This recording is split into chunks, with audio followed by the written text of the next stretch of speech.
who voted for Blood Warlock with golden tickets. 3. Chapter 415. Even angels need to dye their wings gray depending on the situation. What shall we do now? Wu Yijin approached Bai Zemin and asked in a slightly apprehensive tone of voice. Bai Zemin turned around and observed the expression on everyone's face.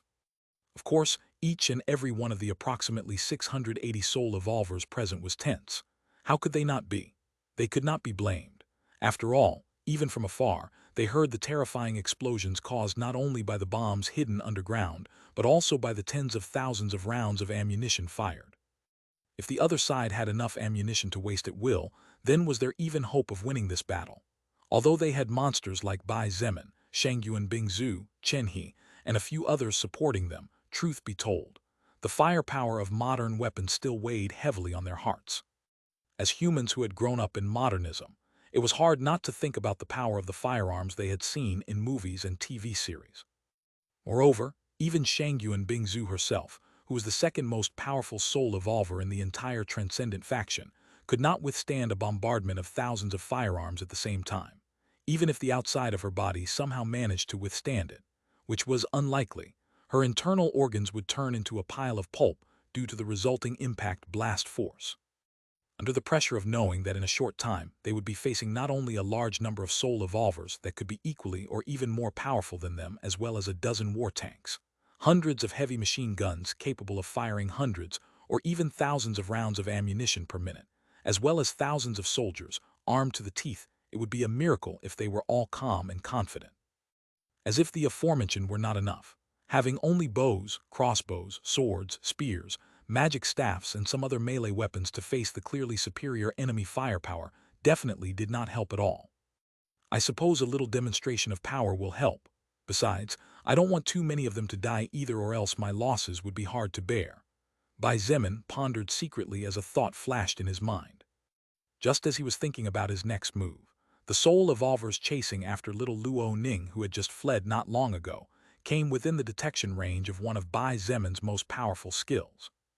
Blood will, 32%/50%. 32 of them, huh? Bai Zemin muttered under his breath. Wu Yijin was about to ask what he meant by those words, but Shangyuan Bingzhu appeared beside Bai Zemin and beat him to it.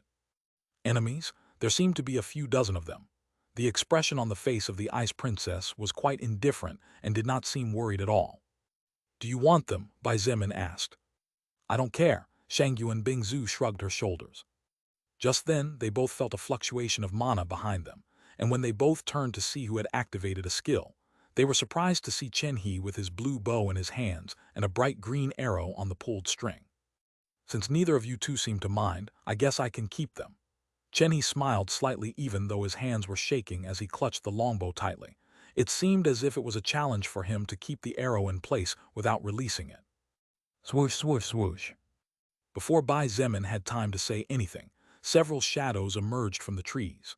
They were all soul evolvers, as it was impossible for a normal human to have that kind of distinctive aura on them, and judging by their expressions, they didn't seem to be very happy.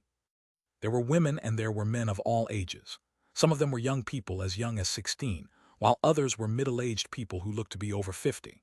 However, it was difficult to judge a person's real age just based on physical appearance, as evolution brought with it not only beauty, but also caused the body to slowly return to its prime. Bai Zemin and Shangyuan Bingzu possessed overwhelming soul power compared to the enemy, so they were both the first to discover the enemy's levels. They were not too strong. The average level was only 7, and the highest level among them was only 14. The more than 30 soul evolvers belonging to the Baekwin camp side froze when they saw the enemy lineup before them. They had come here to pursue the little child who had not only humiliated, but also enraged them. Under uncontrolled emotions as well as the commands of the higher-ups, these soul evolvers even overlooked the possibility of an ambush. It's a trap. They lured us here on purpose. A young man of about 27 or 28 years old cried out in terror. Bai Zemin rolled his eyes. That man who had just cried out seemed to be the leader of this team of soul evolvers, but he was too full of himself. Ambush. When in hell had Bai Zemin or someone on his side planned to lure the enemy to kill them? Retreat, the man from before roared, not before turning around to flee. Even before the others moved, he had already moved back a dozen meters. The other soul evolvers cursed in their hearts and quickly turned around with the intention of fleeing in different directions. Although they had crossed a couple of meters in a few seconds, they all cursed their parents for not having given them 10 more pairs of legs at birth. Unfortunately for these soul evolvers, their fates were sealed. From the moment they showed themselves in front of the Transcendent faction group, their lives were over. None of the soul evolvers led by Bai Zemin had any intention of letting any of them live. Enemies who had clearly come with the intention of capturing Luo Ning and murdering her, or who knows, it might be even worse considering how cruel mankind was in chaotic times. Swoosh, swoosh, swoosh, swoosh. At lightning speed, tree branches, bushes, thick surrounding grass, and even seemingly dead leaves turned against the 32 soul evolvers who were trying to flee. As if it had a sense and intelligence of its own, the wildlife 20 meters around the area they were in seemed to become active, and before the soul evolvers of Baekwin camp could take another step, their feet were wrapped by different types of plants. They all fell to the ground without even getting a chance to roll, as their bodies were soon completely coiled into something similar to spider silk cocoons. Even their mouths were tightly sealed. Yijun, why are you interfering? Chen He frowned and looked in a certain direction with some displeasure. Why are you going crazy? Wu Yijun also frowned and said, somewhat offended, I'm simply making sure they don't run away, and that's all. Run away? You think a small group of level 10 soul evolvers can possibly escape from me? Chen He sneered. Even if I gave them a kilometer head start, they would still fall anyway. Chen He, you? Wu Yijun looked at him in surprise. This was possibly the first time she had seen her childhood friend, who was like a blood brother to her, act this way. Chen He was usually calm and polite, rarely losing his composure, let alone going crazy over something as insignificant as this. Therefore, Wu Yijun did not know how to react to such him. Bai Zemin's body disappeared from its previous position and appeared like a ghost beside Chen He. Chen He, keep a cool head. He gently tapped his shoulder and said calmly, if you want to get soul power, there are many beasts to hunt in this forest and millions of zombies to kill once we conquer the enemy camp before us. Is it worth fighting someone dear to you for something so insignificant? To be honest, Bai Zemin understood and knew the reason why Chen He was acting strangely. Over the past few days, the man had witnessed the woman he had loved since he knew about the attraction between men and women interacting with another man in such an intimate way. Based on this point alone, Chen He's slight mental instability was understandable. Moreover, since Chen He had always been the center of attention and the most praised genius of the younger generation in addition to his family backing, it was natural that in his heart he felt at least a little superior to the rest of the men. But from the moment the apocalypse began, from that fatal day one, a previously unknown and unexceptional young man had been superior to him in every aspect. Therefore, it was understandable that Chen He felt bad and wanted to somehow retaliate a little. Bai Zemin knew perfectly well how much it hurt to be heartbroken. Worse, he knew better than anyone how a person's personality could go from pure white to gray in a second when bad thoughts were clouding the reasoning. Because Bai Zemin knew and understood all this, he did not bother to reprimand Chen He for his childish attitude. After all, as humans, it was natural to have certain slips occasionally. As long as it wasn't something unceasing, of course. Otherwise, there was no way Bai Zemin could be so kind. Chen He took several deep breaths and finally calmed down after much effort. He gave Bai Zemin a look of thanks, to which the latter responded with a faint, indifferent smile. Then, Chen He looked at Wu Yijun and said regretfully, I'm sorry for speaking to you like that before, Yijun. For a moment I lost it there. It's all right, don't worry. The offended expression on Wu Yijin's face receded faster than it appeared. She looked at Chen He with slight concern in her eyes, and although she wanted to say something else in the end, she restrained herself as this was neither the time nor place to have a shoulder-to-shoulder talk. The captured soul evolvers squirmed in an attempt to break away, and some of them who possessed active skills activated them immediately. Unfortunately, nothing worked against Wu Yijin's skill. After entering the First Order within the Universal Power Scales and starting her evolutionary path officially, Wu Yijin acquired the special job called Friend of the Forest. Along with her job, Wu Yijin gained the Second Order Level 1 active skill called Forest Synchrony, and this skill allowed her to synchronize her own will with certain plants, just as she had done just now to capture enemies alive. Since you want them for yourself, you do it then. Bai Zemin looked at Chen He calmly as he said those words. Chen He said nothing, and simply released his grip on the green energy arrow he was holding. The green arrow left the magical bowstring and silently sliced through the air that stood in its way. Then, the arrow seemed to stop mid-flight before exploding, and a green magic circle with several strange engravings appeared in the air. Swoosh, swoosh, swoosh, swoosh. Dozens upon dozens of tiny, deep green arrows fell from the magic circle, and as if they knew who the targets were, they all flew towards the captured soul evolvers. Some were hit directly in the head, so they died without suffering. Others, however, were not so lucky and only died after being hit by several arrows in a row. The red blood slid slowly but uncontrollably between the thin openings left by the plants that could not be completely covered. It was a one-sided massacre. Chen He lowered his longbow with indifferent eyes. A great contrast to the past, he who was a recruiter to take other people's lives. After living 2 months in hell, even angels needed to dye their wings gray depending on the circumstances. Backslash backslash backslash backslash backslash backslash backslash. Mass release 110. Guys, we are considerably close to being top 1 in Golden Ticket. Many thanks to everyone who votes for BW. Chapter 416. Survive regardless of what needs to be done. After the 32 soul evolvers were killed by Chen He, Shangyuan Bingzu sighed inwardly. How could she not understand her childhood friend's current state of mind?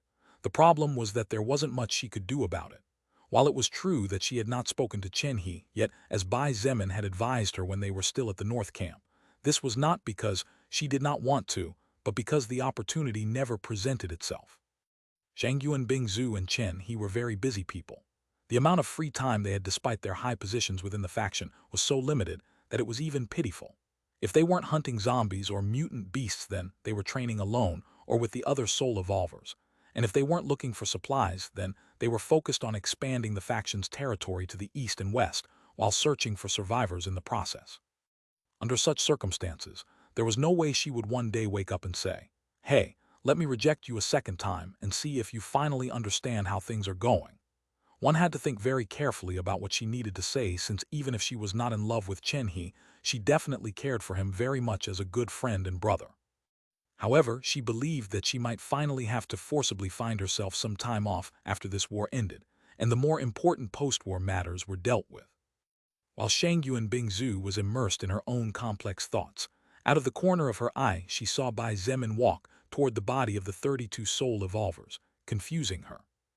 At first, everyone thought that he was going to simply take the enemy's weapons. However, this was far from reality. Rank 0. Bai Zemin shook his head and tossed the sword he was holding in his right hand to the side as if he was throwing a piece of trash. Take these guys' weapons and armor. The armors can then be given to some soldiers of the Blood Sword Legion or Blood Whip Legion depending on their ranks. As for the weapons, let the lower-level soul evolvers use them, while our faction's blacksmiths upgrade the level of their blacksmithing skill. Currently, there were around 30 survivors who were being rigorously trained by the 3 blacksmiths that Bai Zemin had managed to find so far. Although they could only forge equipment of rank 0 and of the lowest quality at that, they were gradually improving. Bai Zemin believed that after a few months they would be able to forge rank 1 equipment if they worked hard and received the right materials. Bai Zemin himself was only able to forge rank 1 equipment thanks to the use of good materials, and because he had worked for 2 whole years with a man who forged his whole life. Had it not been for that experience gained over 2 long years, it would be absolutely impossible for him to forge the equipment he was currently wearing. After the armor and weapons were taken by the soul evolvers on his side, Bai Zemin took the dagger from his waist, and under the shocked eyes of the people behind him, He stabbed fiercely at the center of the head of a female soul evolver. There was no mercy in his movements, nor were there any emotional fluctuations in his eyes, always calm and indifferent as an old lake. He did not even hesitate to stab a pretty woman's face. What are you doing?" Nangongyi asked, dumbfounded, and unconsciously took a step back. "Legion leader," Zhanda frowned as he watched Bai Zemin's movements blankly. "Leader?" Kang Lan was also surprised. This was the first time she had seen Bai Zemin do something like this to the corpse of a dead human. Everyone looked at him blankly, except Wu Yijin. Her beautiful eyes widened slightly, and her pupils twitched softly as a thought flashed in her heart. "You, don't tell me what you want to do is." She couldn't finish her words. "Some beasts have soul stones inside their brains. The same goes for goblins. We even recently discovered that zombies can spawn one," Bai Zemin said calmly and indifferently as he walked to another corpse and repeated the stabbing motion. "Then I thought, why in the world wouldn't we humans be able to have a soul stone too?" He culminated as he pierced the center of the third corpse's head. Feeling no hindrance or hardness in the dagger's path, he shook his head and walked to the next one. 1, 2, 3, 4, 5. The entire forest seemed to fall silent as the eyes of the slightly less than 700 soul evolvers hidden in the shadows watched as Bai Zemin mutilated the human bodies with a mechanical expression on his face. I don't think I can do something like that." Wu Yijin shook her head as she closed her eyes. Perhaps it was hypocritical of her. She was aware of this fact. She could pierce the skulls of mutant beasts, goblins. Not even the gruesome face of zombies could stop her from searching for valuable soul stones. However, doing that to her own race was something the current Wu Yijin did not feel capable of doing, even if they were enemies. After all, they were all human and they were all Chinese. There was no hatred between them, and the only reason behind their animosity was that they fought for different leaders and for different purposes. In fact, Wu Yijin was not the only one who thought this way. There were many more who thought the same way she did. "Maybe you don't," Bai Zemin said as he stood up after piercing the brain of the last soul evolver, the leader of the group. Then, holding in his bloodied hand a small rock, he said coldly, "But I do." Everyone's eyes automatically gathered on the gray-colored soul stone in Bai Zemin's hand. Many of them could not believe it, while many others sighed as in their hearts they knew that such a thing could happen, but refused to accept it. Only a small minority in comparison kept an indifferent expression on their faces. "I will do whatever it takes to survive. I don't care how others see me. The winner, the real victor, is the one who survives the longest. Everything else doesn't matter. Compassion for the dead. I doubt that my enemies will have compassion for my corpse if at some point I fall, so no one has the right to demand anything from me." At Bai Zemin's words, everyone fell silent. One did not have to think too hard to realize that while his words sounded somewhat cold, and perhaps not something a 20-year-old who 2 months ago was just a normal student should say, they were logical and true.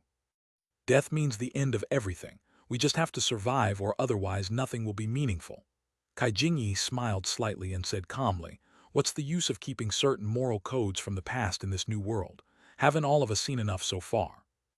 In one of her search for supplies in one of the villages that were almost a day away from the central base, Kai Jingyi had seen with her own eyes how a father ate the lifeless body of his daughter, a body that was already half finished.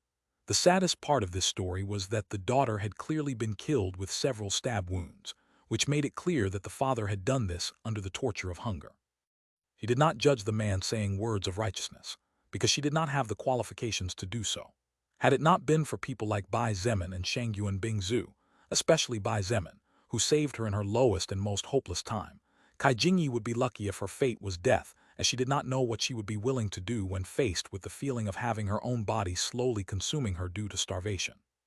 However, even though she did not use words of righteousness, she also could not forgive the man's behavior. Therefore, the man was killed by her. It was not something she felt particularly good about doing, and was possibly the hardest death Kai Jingyi carried on her conscience so far, even though she had killed many people before. From then on, Kai Jingyi felt that there was nothing she could not do. At this moment, surviving another day was all that weighed on her mind, and to accomplish that small but at the same time big goal, she was willing to do anything that did not require losing her dignity as a woman and as a fighter. There were at least 200 soul evolvers who agreed with Bai Zemin and Kai Jingyi. All of them had seen or experienced firsthand their fair share of sadness and cruelty to worry about something as small as scavenging human heads. As for the rest of them,